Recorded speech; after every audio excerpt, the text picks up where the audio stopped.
Jia réussit habilement à faire signer à son mari les papiers du divorce, retira son alliance et quitta le pays sans jamais se retourner. Lorsqu'il apprit qu'elle avait également quitté son poste dans l'entreprise, une étrange angoisse l'envahit, et en rentrant chez lui, en voyant l'alliance et les documents sur la table, il comprit qu'elle l'avait quitté pour toujours.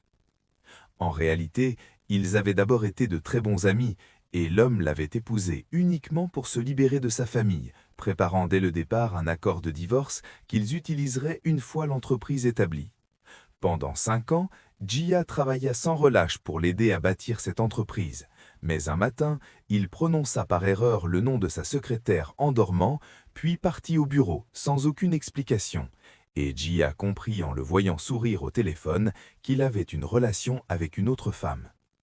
Le jour d'une grande conférence de presse, le plan du projet fut remplacé par des photos privées, provoquant un scandale, et devant tout le monde, le mari soutint sa nouvelle petite amie, brisant complètement Jia.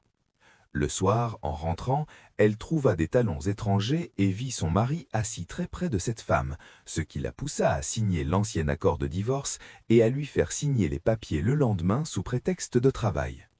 Elle brûla ensuite toutes ses lettres d'amour, disant simplement qu'elle brûlait des déchets, tandis que lui continuait à s'afficher avec l'autre femme lors d'une fête. Humiliée, provoquée et finalement poussée violemment, Jia fut blessée, mais son mari choisit encore d'emmener l'autre femme à l'hôpital, laissant Jia derrière lui jusqu'à ce qu'un ami la sauve et l'aide.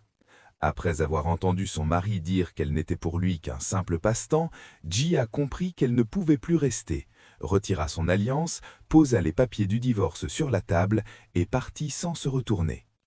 Quand le mari réalisa son absence et rentra chez lui en courant, la maison était vide, et en voyant l'alliance et les papiers, il comprit enfin que Jia était partie pour toujours.